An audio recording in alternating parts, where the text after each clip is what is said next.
Bonjour et bienvenue pour un nouvel épisode du Balado Voix, ma voix, ma santé, mon métier.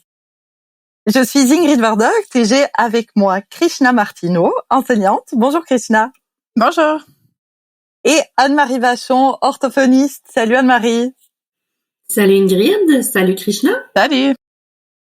Et moi je suis donc Ingrid, je suis professeure à l'Université de Montréal, à l'école d'orthophonie et d'audiologie. Et on s'était quitté lors du dernier épisode un petit peu en manque parce qu'on n'avait pas réussi à couvrir tout ce qu'on voulait couvrir.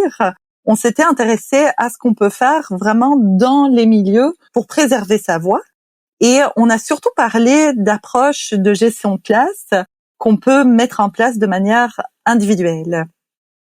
Mais si on se rappelle, l'épisode précédent, on avait commencé avec Rachel Bousserhal, la chercheuse de l'ETS, qui avait dit oui, c'est pas juste ce que l'enseignant de manière individuelle peut faire, mais aussi c'est la responsabilité de l'école.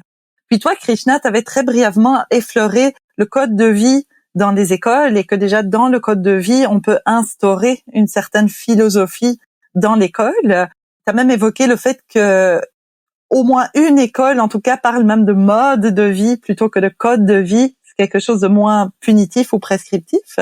Oui, tout à fait. C'est vraiment comme la façon de fonctionner, mais en général, de façon globale dans l'école. Et moi, je trouvais que ça faisait un lien aussi avec ce dont tu nous as parlé dans l'épisode précédent où tu parlais de l'attachement. Et tu nous parlais de l'attachement de l'élève avec son enseignante. Mais je me dis, il y a aussi un attachement avec ton école. Est-ce que on réfléchit comme ça dans les écoles? Oui, dans certaines équipes écoles, je pense que ça peut être peut-être plus mis de l'avant par des équipes écoles unies puis qui s'entendent sur une même vision. En règle générale, dans chaque école, il y a un code de vie donc qui est présenté aussi au comité de parents. Donc pour s'assurer là, que les choses mises en place font que c'est une idée commune là, pour tout le monde. Donc on s'entend sur ça. Puis justement, ça peut être décidé d'avoir le fait de circuler en silence dans l'école. Donc, il peut y avoir ce fonctionnement-là où il peut y avoir des postes attitrés à certains profs qui sont en surveillance à certains endroits stratégiques dans l'école pour s'assurer qu'il y a une présence d'un adulte. Donc, ça fait en sorte que les enfants sont plus calmes, sont plus discrets, que s'ils ont à monter deux escaliers puis ils se rendent à leur local sans qu'il y ait aucune supervision. Donc, c'est des petites choses comme ça qui peuvent être mises en place plus école pour que ça fonctionne mieux. Justement, moi, ce avec quoi je voulais qu'on démarre l'épisode aujourd'hui, c'est avec le projet de Pascale Godet. Et Pascale Godet, c'est une enseignante de musique, mais c'est aussi une chercheuse dans le domaine des environnements sonores scolaires. Elle, dans ses recherches, elle développe une approche de conscientisation de l'environnement sonore, mais qui implique vraiment toute l'école. Donc, qui est mise en place par plusieurs enseignants en même temps et qui est soutenue par la direction de l'école et donc j'imagine aussi par le code de vie proposé par l'école. Et son approche vise la coordination de plusieurs enseignements à travers différents types de cours pour éduquer et sensibiliser les élèves sur le bruit pour qu'ils arrivent à mieux autogérer leur comportement sonore, mais pas juste justement par une approche prescriptive, mais vraiment par une compréhension des impacts du bruit sur le bien-être, sur le stress, la concentration, mais aussi sur la santé auditive de l'autre ou de nous-mêmes, d'eux-mêmes. Et je trouve que dans son approche, on va voir si ça va se développer dans ce que je vais vous faire écouter, mais Pascale porte aussi une attention très particulière à cette dimension affective, donc je pense d'attachement. Et c'est comme si elle développe un attachement avec l'environnement sonore, donc que l'élève arrive à s'attacher à l'environnement sonore en apprenant à mieux le connaître. Donc ça me faisait vraiment penser à ton approche à toi, Krishna. Alors c'est un projet un peu complexe avec beaucoup de différentes phases impliquées, différentes approches. J'ai eu l'occasion de faire une entrevue avec Pascale, mais aussi avec sa collègue Isabelle Hélène, qui travaille avec la mise en place de son programme au sein de l'école. Je vais voir avec les échantillons qu'on a si vous arrivez à comprendre de quoi il s'agit, donc à mieux cerner son approche. Donc je vous propose d'écouter un premier échantillon. On n'a pas le même ressenti, la même approche. Le son est subjectif et notre ressenti l'est également. Donc on ne va pas toucher les personnes de la même façon en fonction de leur histoire, leur ADN sonore, la façon dont elles se comportent. Il y a des personnes pour qui ça peut avoir du sens, d'autres non, parce que elles voient pas où est le problème. Peut-être qu'elles le verront dans 10 ou 20 ans. Mais actuellement, elles n'en mesurent pas les conséquences. Donc le fait d'avoir une approche plurielle, ça permet de toucher plus de personnes et de conscientiser, on va dire, de façon différente les enseignants et je suppose également les élèves. Ah oui, je disais qu'il y avait la volonté de développer une posture citoyenne chez les élèves de façon à ce qu'ils aient cette conscience-là du sonore dans leur cheminement en tant que citoyens en devenir, puisqu'ils sont citoyens de leur école. Je crois que le maître mot, c'est conscience sonore, finalement, si on avait à résumer. C'est développer une conscience sonore, à la fois dans la prévention et à la fois par la poétisation du son, pour justement avoir une autre vision que négative, on va dire, du son environnemental, puisqu'on n'est pas sur du son musical, là, on est vraiment sur des sons concrets. Moi, l'aspect citoyen là, des élèves, je trouve que ça rappelle un peu la mission de l'école, qui est en fait de socialiser, qualifier et d'instruire. Donc, il y a 2 compétences là-dedans qui peuvent être touchées. Là, la socialisation, oui, c'est important, mais de quelle façon on peut le faire? Puis, d'instruire les élèves, ben ça, c'est tout le côté pédagogique. Là, donc, d'aller chercher un milieu qui est de qualité, je pense qu'on passe par là.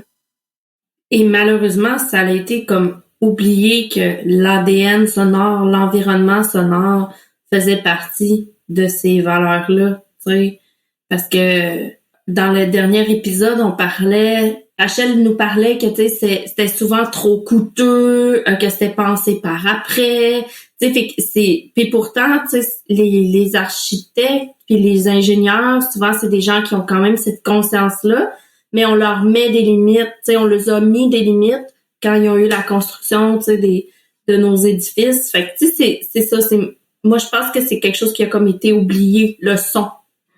Vraiment. Mais je pense que c'est encore oublié. Oui, c'est ça, c'est pas suffisamment conscientisé, en tout cas parce que tu dis, les architectes, les ingénieurs sont conscients, mais pas nécessairement de ces aspects-là. C'est pas nécessaire qu'un architecte va immédiatement penser à l'aspect sonore de son bâtiment ou de la place publique qu'il construit. Donc, que l'aspect sonore d'un environnement nous frappe autant ou qu'on en soit autant conscient. Et ce qui est super intéressant avec l'approche de Pascal Godet, c'est justement c'est une approche multifacette où elle parle de l'environnement sonore très proximal de l'élève, donc ce qui se passe, ce qu'il met dans ses oreilles comme musique, ce qui se passe dans la classe, les bruits qu'on peut aller explorer dans l'école. Mais puis après, il y a aussi une dimension beaucoup plus physiologique, où là, il y a par exemple Isabelle Hélène, qui est enseignante en sciences, qui reprend le fonctionnement de l'oreille. C'est quoi le bruit? Comment est-ce que le bruit est produit? À quoi ça correspond dans la dimension physique? Et puis après, il y a aussi tout un aspect environnemental, beaucoup plus large. C'est quoi la pollution sonore? C'est quoi l'impact de la pollution sonore sur le cycle de reproduction des baleines, des oiseaux qui sont évacués des villes à cause de la pollution sonore? Donc, il y a vraiment tout un travail multifacette, très global, sur la conscientisation sonore dans ce qui est implanté dans cette école-là et qui va main dans la main avec ce que Pascal appelle le permis sonore et qui lui est vraiment appliqué au déplacement alors dans les couloirs, parce que c'est là que le silence est visé.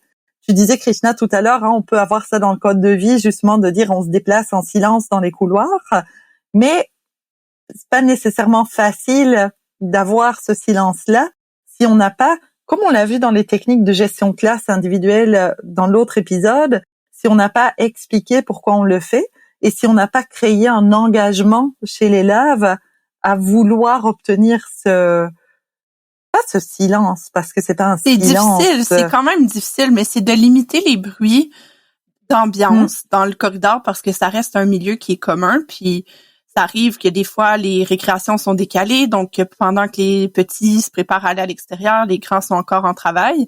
Donc c'est d'avoir d'avoir le souci que les autres ont droit à un environnement calme et adéquat pour travailler, au même titre que nous quand on circule comme prof.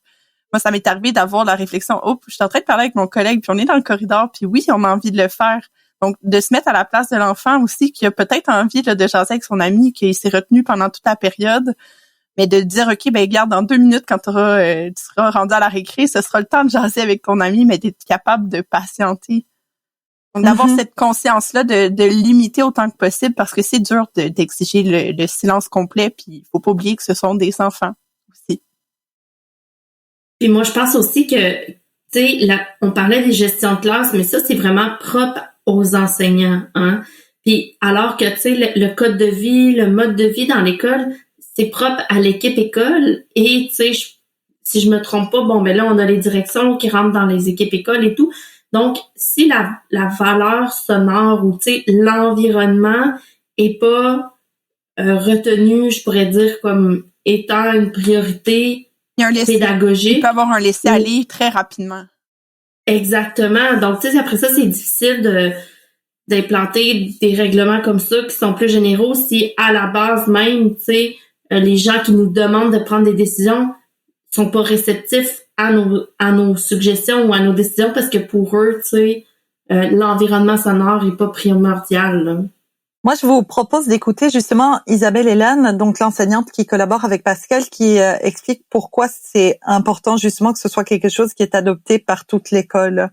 Je pense pas que ça peut être l'affaire d'une classe. Parce qu'en fait, quand on monte tous ensemble, puis on le voit parce qu'il y a des phases, effectivement, hein, il y a des moments où on est très motivé en début d'année, il y a des moments de relâchement en fin de trimestre.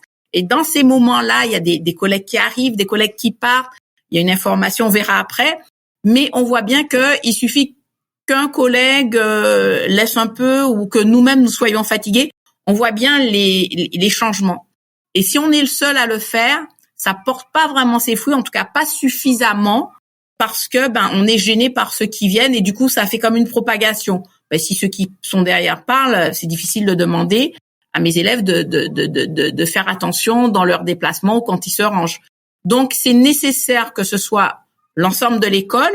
Alors, à défaut de l'école, ça pourrait être un côté de couloir ou une partie, un étage. Mais comme à un moment on est ensemble, ça revient toujours à ce souci de fédérer autour de ce projet. Donc, c'est mieux. Je pense que à terme, c'est arriver à créer cette espèce de cohésion du groupe pour que les collègues y adhèrent. C'est long, hein. Mais je crois qu'il faut, comme disait Pascal, il faut pas être pressé. Il ne faut vraiment pas être pressé, il faut prendre son temps pour créer cette adhésion qui peut être à des niveaux différents, mais qui doit être d'un niveau minimum pour que ça ait un effet.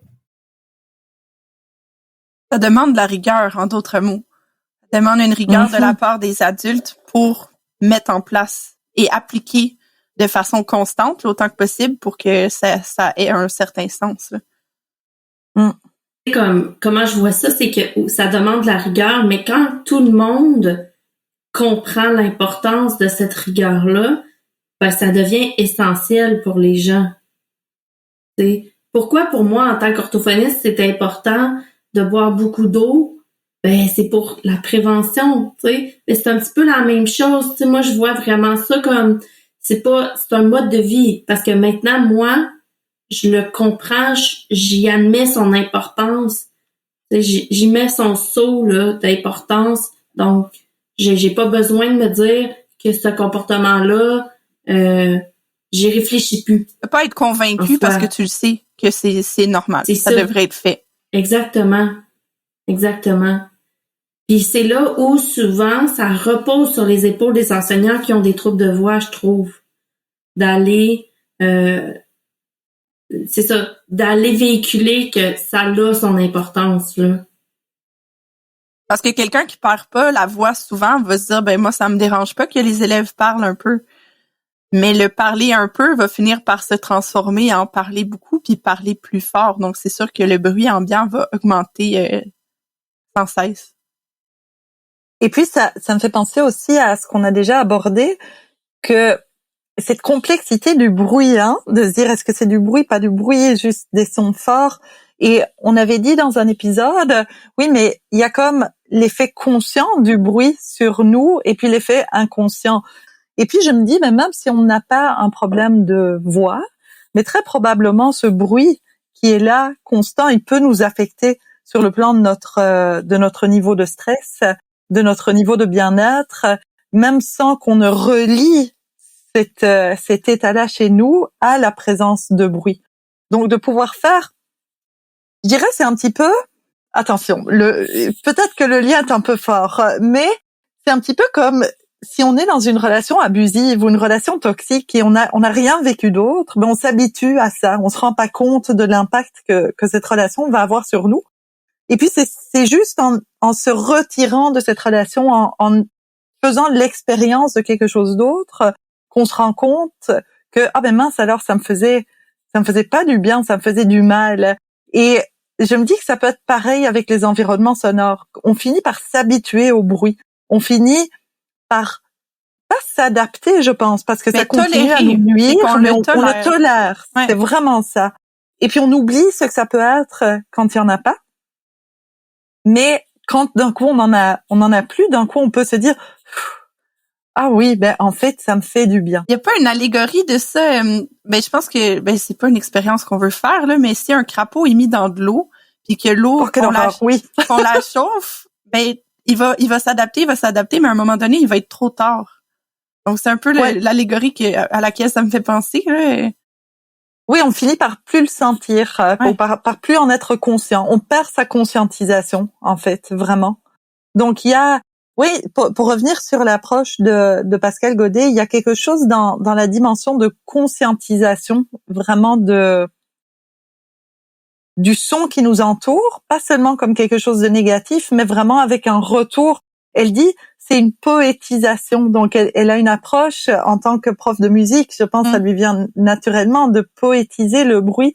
Donc, vraiment d'y aller avec un lien d'attachement direct. La poésie, c'est le plus profond de nous-mêmes, je pense. Donc, c'est de l'émotion à son état pur. Je trouve qu'il y a ça de créer ce lien émotionnel avec notre environnement sonore pour amener la conscientisation de cet environnement. Et à l'école, on cherche beaucoup le multidisciplinaire. Là, j'ajouterais même que de faire le lien avec tout ce qui est scientifique, autant la compréhension là, des plis vocaux, de comprendre, ça a l'air de quoi des cordes vocales. Donc de le montrer aux élèves puis de voir qu'est-ce que ça fait quand on parle, mais aussi quand on entend des bruits. Donc toute la structure de l'oreille interne, donc de voir, c'est là que sont les plus petits os du corps, puis les enfants vont être fascinés par ça, mais en comprenant ça aussi. Donc, en ayant une explication, le pourquoi, qu'on leur fait attention à ces petits os-là, puis les muscles dans notre bouche, là, dans le fond.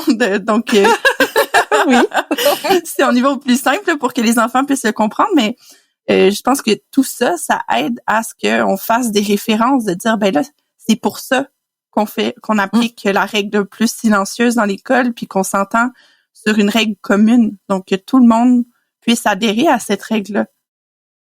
Et oui, et je me dis, ça nous responsabilise, quand d'un coup on comprend que c'est pas magique, justement, Anne-Marie, pour reprendre tes mots du tout premier épisode, je pense.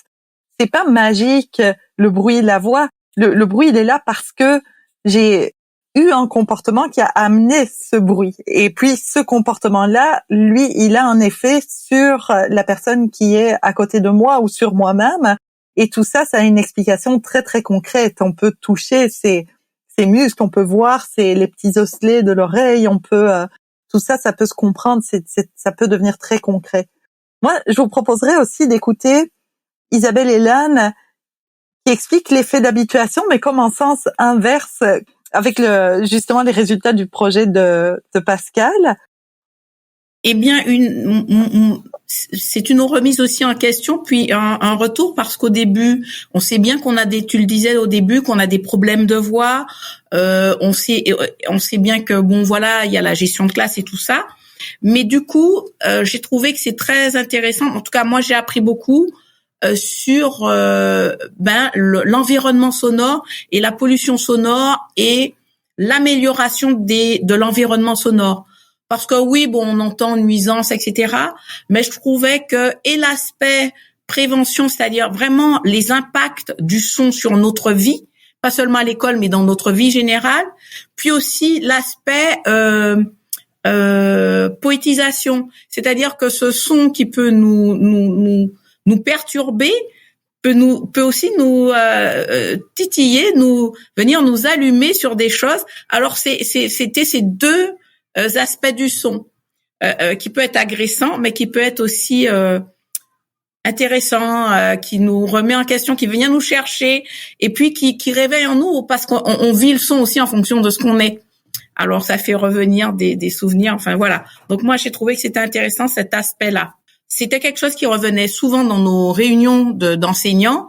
Le bruit était vraiment problématique pour les profs de sport, dans les gymnases, pour les profs dans les couloirs, comme je le disais. Et en fait, on l'oublie, mais là, s'il y a un certain relâchement, c'est aussi parce que il est victime de son succès. Parce qu'on oublie ce qu'était le bruit dans les couloirs quand il n'y avait pas le permis sonore. En fait, ce qu'elle dit ici, c'est que les gens, ils ont oublié comment c'était avant. Tu vois, donc c'est ça que je voulais vous faire entendre, cette habituation finalement au nouvel environnement aussi, qui pourrait donner lieu finalement à un relâchement, parce qu'on va se dire, à quoi ça sert tout ce qu'on met en place pour le bruit, parce qu'en fait, il n'y a pas vraiment de bruit. Oui, mais il n'y a pas vraiment de bruit parce qu'en fait, il y a tout ce qu'on a mis en place. Oui, c'est ça. Ils ont l'impression que c'est plus un problème. Ils se sont habitués. Ils ont oublié ce qu'il y avait comme problématique avant la mise en place du programme. Donc, ils trouvent que l'environnement est suffisamment agréable et que potentiellement, on n'aurait pas besoin des règles ou du programme de conscientisation sonore, alors que l'atteinte d'un environnement perçu comme agréable, finalement, est dépendante de ce qu'on a mis en place. Et surtout de continuer à l'appliquer. C'est que si on dit OK, on arrête, ça va pas demeurer ainsi. Mais c'est ça, je penserais pas. Je pense que c'est un chantier continuel, en fait, de travailler sur nos environnements sonores. Ouais. Mais moi, je suis convaincue que c'est un chantier continuel. Ouais. Et en fait, on arrive en tant qu'enseignant en se disant, ma voix, je vais devoir la projeter. T'sais, on le sait qu'on va travailler dans des environnements bruyants. On sait qu'on va, parce que, oui, c'est grand, c'est pas fait, là, c'est pas des salles de musique, là.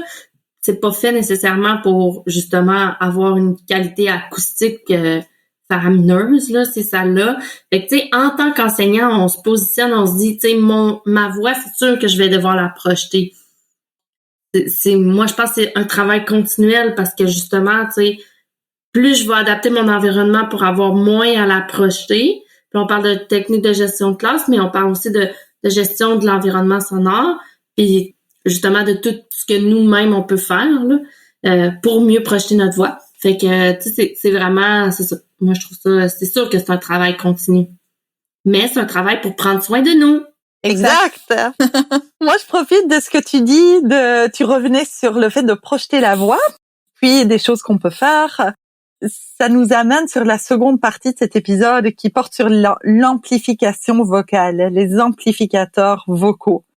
Et je sais, Anne-Marie, que toi, c'est quelque chose que tu vas parfois prescrire à des clients.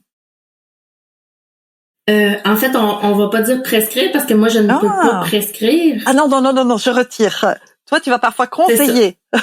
Exactement. Si je veux prescrire, là, je vais devoir me tourner vers un médecin. Mais moi, je peux conseiller, je peux arriver à émettre que c'est une solution. Et ça fait partie pour moi, ce n'est pas un outil de remplacement, c'est un outil qui nous aide. Parce que il faut toujours, derrière le petit micro qu'on va avoir avec notre amplificateur, il y a quand même notre voix. Hein, ça ne nous remplace pas. C'est pas Google traduction comme notre enseignante Audrey utilisait là dans le dernier épisode. C'est pas ça. C'est encore nous qui est derrière le micro. Donc, c'est encore nos plis vocaux qui travaillent. Donc, c'est une solution, c'est un outil, c'est pas une solution, c'est un outil qui va nous aider à gérer notre fatigue vocale, à gérer notre charge vocale, mais ce n'est pas là en remplacement. C'est vraiment comme ça que moi, je le présente quand je présente l'amplificateur de voix. Et pour expliquer un petit peu c'est quoi les amplificateurs de voix, parce que là, on a dit le mot, mais on n'a pas vraiment expliqué c'était quoi. En fait, c'est un micro qu'on positionne devant notre bouche à une certaine distance. Et puis, on peut avoir, il y en a différentes façons, là, mais on peut avoir un système d'amplification qui va être global, donc qui va avoir des haut-parleurs qui vont être mis dans notre classe, puis qui vont amplifier notre voix. On peut avoir un haut-parleur portable qui va être porté sur nous, ou on peut avoir un amplificateur qui va être plus déplaçable, donc simplement comme un haut-parleur qu'on pourrait avoir dans notre salon, qui est relié à notre micro, mais qu'on déplace là si on est comme Krishna puis qu'on est une enseignante. Une enseignante partageante, donc il change de classe. Une enseignante partageante, donc il va de classe en classe là. Est-ce que toi, ton expérience, est-ce que c'est quelque chose qui est pour tout le monde? C'est vraiment pas pour tout le monde. En fait, il y a vraiment plusieurs facteurs, moi, dans mon expérience, qui sont résultés en échec ou en réussite. Je pense qu'il y a la méthode d'enseignement, le type d'enseignement qu'on fait. Là, je pourrais pas dire quel type d'enseignement est bon ou pas, là. Je pense que c'est vraiment personnel. C'est vraiment quand on l'essaie, est-ce que nous, ça nous convient ou pas.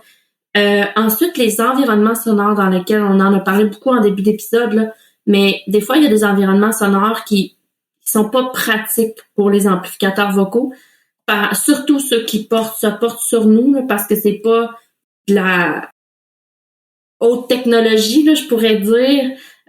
Donc, ça a quand même ses limites, puis quand notre environnement sonore est pas optimal, on peut avoir ça comme limite. Ben simplement pour d'autres facteurs là qui vont être plus comme genre j'aime pas ça avoir un micro, ma batterie se décharge. Fait que moi j'appelle ça les facteurs externes, tu sais, mais comme on peut toutes les moduler, mais ça fait beaucoup, c'est de la charge en plus. Faut que je charge mon micro. Tu sais, c'est tous des petits facteurs comme ça. Ça, je trouve ce que tu dis tellement intéressant pour plusieurs raisons. La première, c'est parce que ça nous permet d'expliquer pourquoi dans la littérature, on va pas retrouver d'études qui montrent très clairement que l'introduction de l'amplification vocale au sein d'une classe, ça va régler les problèmes de troubles de la voix.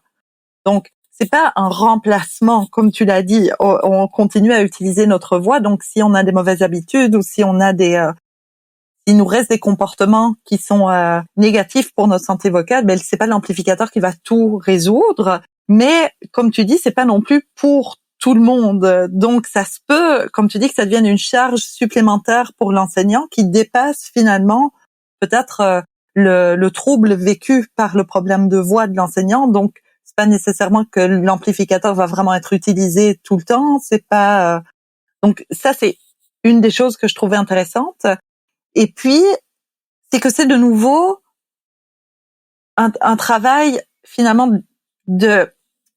d'équipe. Il n'y a pas une solution pour tout le monde. En fait, c'est ça. On avait démarré les 2 derniers épisodes en disant peut-être que les écoles aussi ont quelque chose à faire. Donc simplement se dire nous on va mettre des amplificateurs, on va obliger tous les enseignants à utiliser un amplificateur et comme ça on n'aura pas de problème de trouble de voix. C'est pas ça qui va marcher non plus. Donc c'est quelque chose qu'il faut tester, j'imagine, et voir si c'est un outil qui peut convenir à la personne. Exactement. Pour moi, là, l'essai est primordial. En fait, est nécessaire parce que on peut essayer une sorte ou un autre. Nous, on peut l'aimer. Ma collègue ne peut pas l'aimer dans le sens si elle l'utilise, elle va pas l'aimer. Tu sais, l'essai est absolument nécessaire. Des fois, quand on parle d'amplificateurs portables là, qui se portent sur nous, c'est pas très dispendieux. On peut en trouver. Vous tapez ça dans Amazon, vous pouvez en trouver à $100. Vous allez en acheter un à $100, puis moi, je vais vous en prêter un dans mon bureau à son coût à $350. Mais la qualité sera pas nécessairement la même. Ben, c'est la même chose aussi si on passe à un système portable versus un système qui va s'installer dans une classe, puis qui là, va coûter beaucoup plus cher. ben on voudra pas débourser 2000 $ pour peut-être que ça fonctionne pas puis que ça nous convienne pas. Fait que pour moi, c'est vraiment essentiel de l'essayer puis de voir aussi si on est capable de se l'approprier en tant qu'enseignant. Mais au-delà de l'essai, moi, ce que j'aime aussi dans ça, c'est que c'est une forme d'introspection en tant qu'enseignant. C'est d'être capable de s'arrêter, d'observer sa pratique sur, OK, ben est-ce que là, ça peut être pertinent pour tel type d'enseignement ou tel type d'approche pédagogique, puis de vraiment se remettre en question sur à quel moment ça peut m'aider ou peut-être pas, ou que c'est pas justifié de servir d'un appareil comme ça. Ouais, est-ce que tu as déjà utilisé un amplificateur vocal, Krishna? Non, Vu mais quelqu'un le faire? ben j'ai eu des collègues à l'école où j'étais là, donc c'était un centre où les élèves avec des déficiences auditives ils étaient tous là. À l'école, il y avait plusieurs types là, de systèmes là, qui étaient utilisés pour des élèves malentendants. Oui, ça, c'est ça. Il y a des systèmes aussi qui sont vraiment très spécifiques pour les élèves qui ont un problème de surdité et qui vont parfois directement se brancher sur leurs appareils. Ben nous, on avait, c'est ça, les deux types de classes. On avait les classes où les élèves étaient intégrés au régulier. Donc eux, il y avait ce système-là justement, mais il y avait des classes plus d'adaptation scolaire là, qu'on dirait, où les profs des fois avaient des tours, donc là la voix était amplifiée dans la classe en entier là, pour que globalement. Ça. Exact. Toi, si on te disait, ben là, on te propose un amplificateur vocal, est-ce que tu ben on me l'a déjà proposé, Yay! Mais je connaissais Et pas. alors? Ben j'ai dit non. Mais j'avais dit non parce que je savais pas trop à quoi ça me servirait. Avec du recul maintenant, probablement que je dirais oui, parce que je comprends la pertinence de l'utiliser puis justement de faire attention à la voix, mais c'est par méconnaissance de ce que ça pouvait apporter. C'est quoi les effets bénéfiques là, d'utiliser ce genre de système-là en classe? Moi, je vous propose d'écouter Florence et Stéphanie, ces deux enseignantes qui ont utilisé des amplificateurs vocaux et qui vont parler de leur appréhension initiale justement, et on va entendre pourquoi elles appréhendaient ça. Ben c'est sûr que au début j'étais comme j'ai-tu vraiment le goût d'être la personne qui a un micro. Est-ce que ça va vraiment faire une différence? Est-ce que les élèves, comment est-ce qu'ils vont réagir? Est-ce qu'ils vont trouver ça bizarre? Est-ce que ça va faire en sorte que ils vont moins me respecter? Ils vont plus se laisser aller parce qu'ils savent que j'ai besoin de mon micro pour parler, puis sinon quand je l'ai pas, ils peuvent se permettre. Est-ce que tu sais, j'avais cette appréhension, j'avais plus ou moins le goût de l'utiliser, j'étais un peu gênée. Mais une fois que j'ai commencé puis que j'ai vu le bien que ça me faisait, elles sont parties et maintenant je l'utilise tout le temps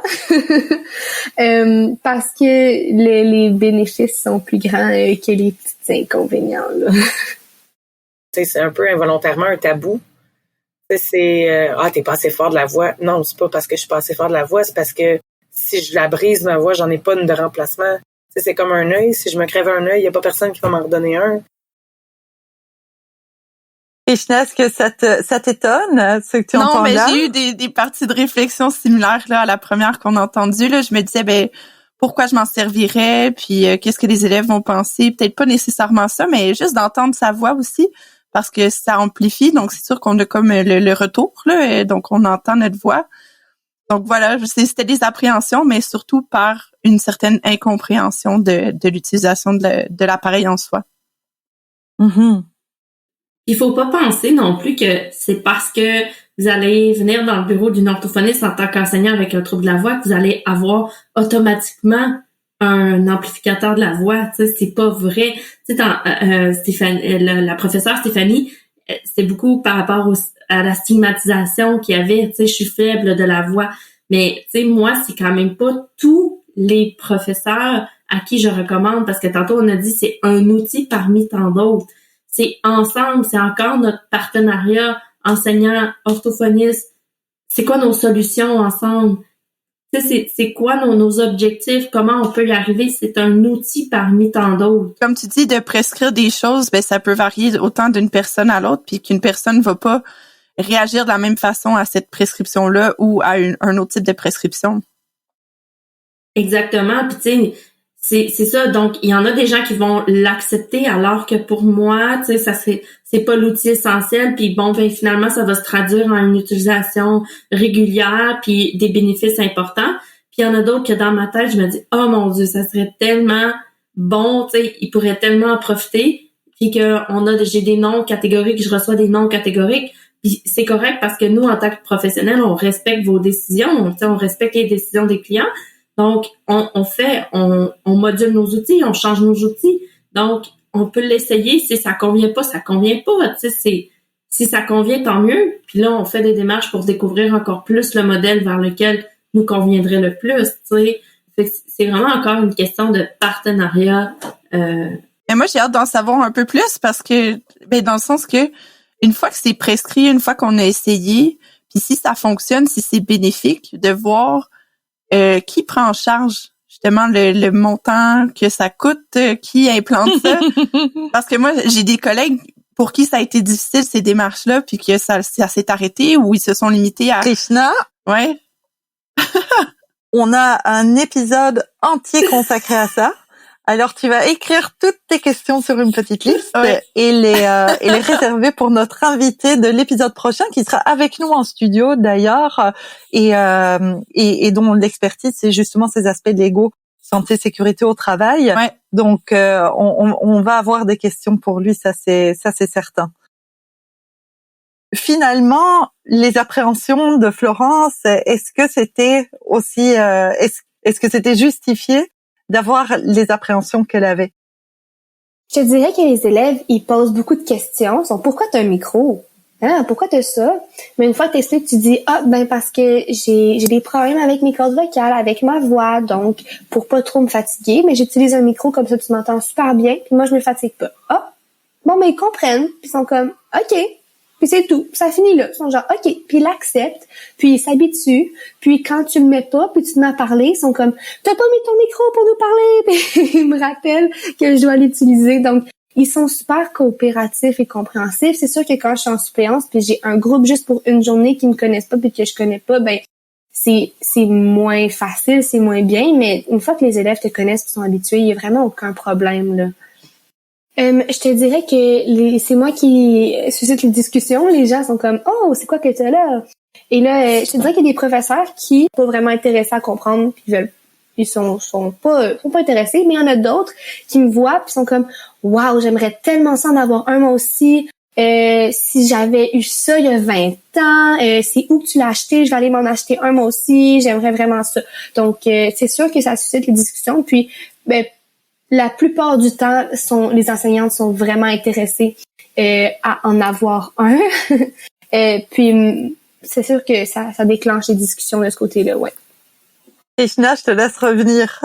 Oui, moi, ça me fait penser, les lunettes. Moi, je porte des lunettes, donc pourquoi je porte des lunettes? C'est pour mieux voir. Si j'ai un micro, c'est pour utiliser le micro pour parler en protégeant ma voix. Donc, ça s'explique. Puis les enfants finissent, comme elle disait, par s'habituer parce qu'ils ont compris. C'est correct. Une fois qu'on l'a nommé, c'est dit, on passe à d'autres choses. Mais ils font plus que s'habituer. Ils prennent soin de leur professeur. Ouais. Elle le dit, elle dit, les élèves, t'as pas mis ton micro. Donc, moi, je pense vraiment, puis c'est ça la beauté des enfants aussi, tu sais, les enseignants, vous travaillez avec les enfants, puis les enfants sont tellement compréhensifs, tu sais, ils sont tellement empathiques que c'est ça, justement, on vient les chercher, tu sais. Vous prenez de soin de Madame Krishna parce que Madame Krishna, elle veut protéger sa voix. Tout le monde ensemble. Fait que, tu sais, c'est intéressant. Moi, j'ai vraiment aimé ça, là, ce qu'elle a véhiculé. J'ai aimé ça aussi, et quand elle véhiculait par rapport aux autres enseignants, tu sais.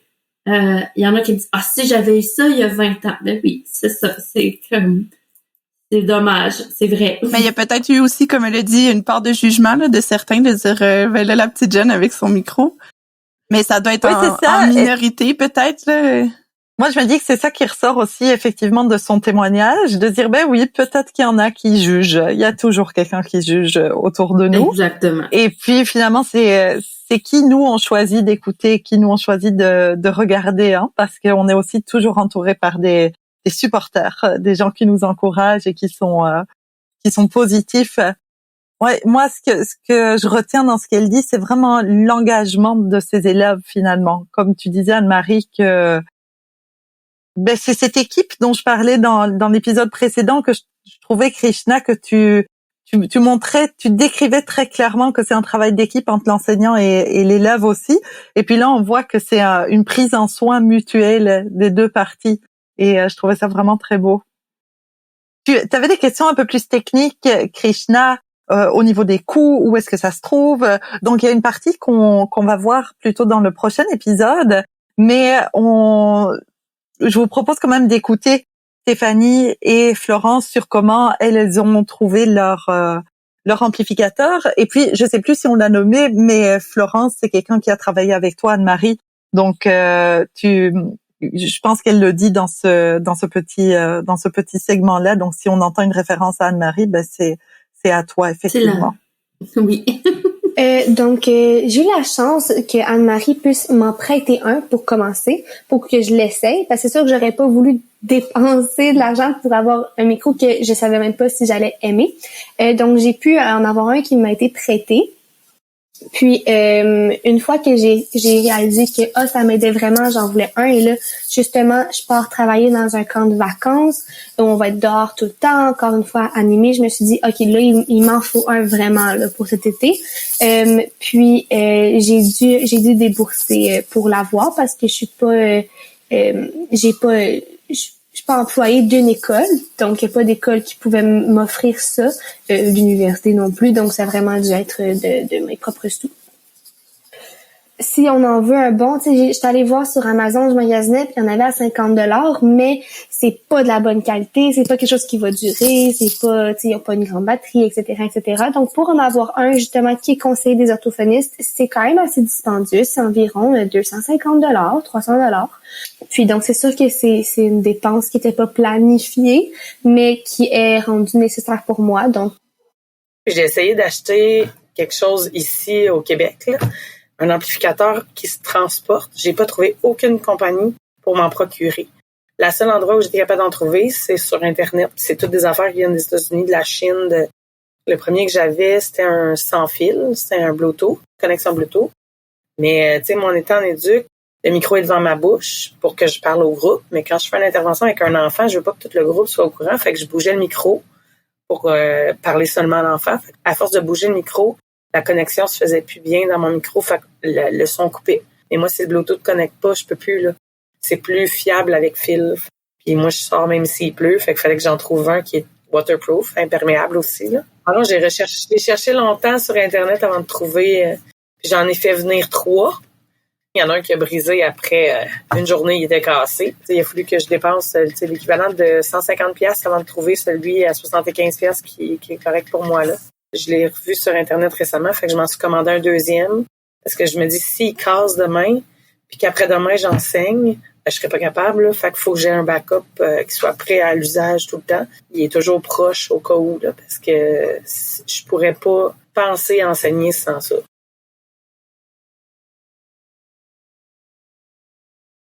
Puis c'est intéressant parce que, tu sais, elle parle, bon, j'ai dépensé 150$, puis celui que j'ai, il va m'a coûté 75$.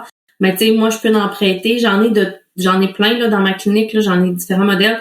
Puis je peux en prêter qui ont 75$, qui coûtent 75$, mais et certains vont le trouver bon, d'autres vont pas le trouver bon. Tu sais, c'est comme un faut magasiner, mais ça se magasine bien mal parce que tu sais, il y a pas un magasin d'amplificateur vocal. Tu peux aller les essayer comme t'essayes des souliers de jogging là. C'est pas comme ça là. Pas évident, même nous en tant que cliniciens, tu sais, comme là on entendait Stéphanie qui avait comme ce défi-là, tu sais, d'aller dehors, tu sais, on en a qui sont par exemple aussi également là, tu sais, sur des moniteurs d'aquaforme, tu sais, des moniteurs de 40 jours, tu sais, on va pas chercher la même puissance de modèle pour quelqu'un qui va aller à l'extérieur versus quelqu'un qui va toujours être à l'intérieur en petit groupe ou en gymnase ou tu sais, il y a toute cette considération-là de l'environnement sonore, justement. Et chacun sa réalité, en fait. Exactement. Moi, je serais bien incapable de conseiller un amplificateur vocal à quelqu'un. Dans le sens où j'ai aucune idée, peut-être pas aucune, mais peu. peu d'idées de à quoi correspondent, tu sais, si on va lire les petites caractéristiques des amplificateurs vocaux, je saurais pas à quoi ça correspond. Donc, si quelqu'un me dit, j'en ai besoin d'un pour plutôt un milieu extérieur, telle chose, je saurais pas à quoi ça correspond. Est-ce que toi, en tant qu'orthophoniste, c'est des connaissances que tu as au bout des doigts, ou bien tu as des fournisseurs auxquels tu fais confiance et puis tu vas utiliser ces modèles-là, ou bien tu as une connaissance de toutes les caractéristiques différentes que peuvent avoir les amplificateurs qu'on va trouver sur Amazon, par exemple? En fait, j'ai développé ces connaissances-là. C'est pas quelque chose qu'on m'a comme appris à l'université, mais je peux dire que je les connais pas tous, dans le sens que quand j'ai des caractéristiques particulières, moi, je vais me référer à des techniciens en son qui comprennent vraiment, tu sais, comme la puissance, le wattage, l'impédance, la résistance. Ces gars-là connaissent ça, tu sais. Donc, oui, mais tu les as où? Je les ai où? Je les ai dans ma poche. Je les ai dans ma poche, ces gars-là. Non, en fait, comment ça a été, ben là, c'est vraiment, je ferai pas toute l'histoire, là, parce que c'est quand même assez complexe. Mais bref, ces gars-là travaillent pour une compagnie qui distribue de la musique, des amplificateurs, des instruments de musique, des guitares, tout ça. Mais c'est ta ressource personnelle, mais c'est pas comme, t'as pas accès à ça via ton hôpital ou via, donc t'as vraiment dû développer à travers tes réseaux personnels à toi, ce type de connaissances. Non, c'est ça, parce que tu sais, tantôt ta question c'était aussi est-ce que tu as des fournisseurs dans lesquels tu fais confiance? Ben en fait, non, justement parce que il y a une étendue de possibilités. Je vous l'ai dit, on peut taper sur Google amplificateur de voix, puis vous allez en avoir de toutes les sortes. Donc, il n'y a pas vraiment de fournisseur. Le fournisseur, c'est Amazon, mais c'est plate parce que Amazon, c'est pas un fournisseur, c'est un vendeur. Donc, tu sais, est-ce que c'est vraiment ça qui m'a permis, tu sais, c'est vraiment, oui, mon réseau personnel qui m'a permis de faire des recommandations qui sont personnalisées.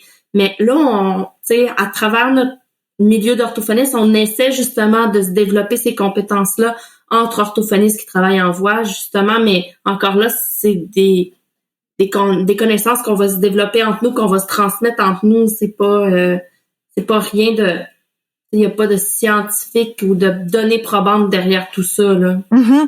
C'est ça, je pense qu'il faudrait qu'on développe un répertoire d'expérience et d'expertise. Je pensais à ce que Stéphanie disait dans son témoignage, c'est tellement précis ce qu'elle recherche et le type de soucis qu'elle a eu. Je suis sûre qu'il y a des orthophonistes comme des enseignantes en éducation physique qui seraient super intéressées d'avoir accès à son expérience et son vécu déjà.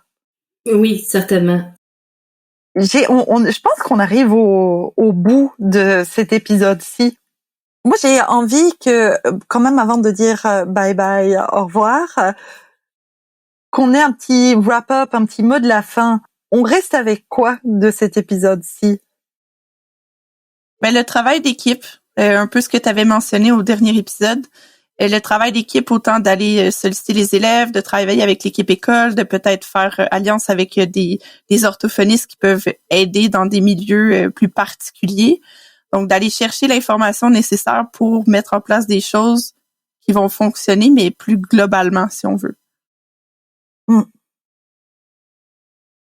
Exactement, je suis vraiment d'accord avec Krishna. Moi aussi, c'est vraiment l'interdisciplinarité, là, tout le monde, tu sais, ces notions, puis si on met ça tout ensemble, ben c'est sûr que notre environnement sonore, notre voix, notre santé vocale, tout ça, tu sais, va vraiment se porter mieux, là. Ben, il y a des responsabilités individuelles, donc comme enseignante, mais je pense que il y a plus que ça. C'est que même si on fait des petits gestes concrets dans notre classe, mais on peut pas tout faire, on peut pas réussir à tout mettre en place de façon individuelle. D'où l'idée de s'allier aux gens. Moi, j'aime aussi je retiens aussi la notion d'équipe, de collaboration, mais comme équipe au niveau micro et équipe au niveau macro. Donc, c'est à plusieurs niveaux que ce travail d'équipe doit se faire. Et on le sait Ça a été prouvé dans plusieurs domaines. Il y a des études là-dessus, mais je pourrais pas vous en nommer une concrète. Mais le fait de se sentir soutenu, ça peut déjà venir soulager énormément. Et comme on sait que la voix et même les difficultés vocales, elles peuvent être en lien avec le stress, mais si on arrive déjà à diminuer le stress en se sentant soutenu par son orthophoniste, par ses élèves qui prennent soin de nous, par notre direction qui fait un effort, mais rien que ça, ce soutien-là, ça peut déjà, c'est déjà une piste de solution en soi. Et puis peut-être la dernière chose à laquelle je pense, c'est faut pas se décourager jamais, parce que en fait, depuis le début de nos épisodes, on voit qu'il y a une multitude de portes à ouvrir pour prendre soin de notre voix.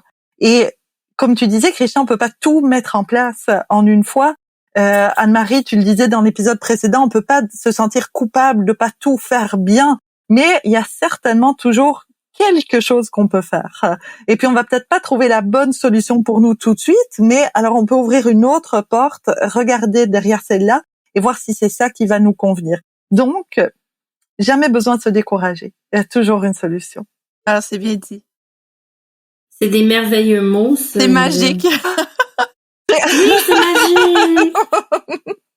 Alors, je vous propose de nous quitter pour cet épisode-ci, puis de nous revoir très bientôt pour parler de notre voix et nos droits.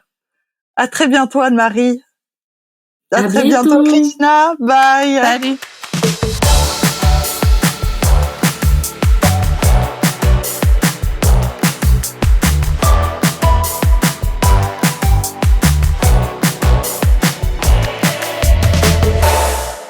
Vous venez d'écouter le 8e épisode du Balado Voix, Ma voix, ma santé, mon métier, formé par l'équipe de la professeure et chercheure Ingrid Verdoc en collaboration avec la Centrale des syndicats du Québec et l'Université de Montréal.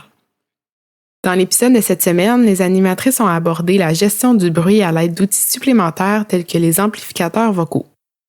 La semaine prochaine, au Balado Voix, nous avons le plaisir de recevoir avec nous Marc Gagnon et Jérôme Bazin de la Centrale des syndicats du Québec qui viendront nous parler des droits liés aux troubles de la voix. Un épisode à ne pas manquer. Nous vous rappelons également que le Balado Voix est offert sous forme de formation continue créditée si cela vous intéresse. Les informations concernant la formation seront dans la barre de description ainsi que les liens vers nos réseaux sociaux. On se dit à la semaine prochaine. Bye bye!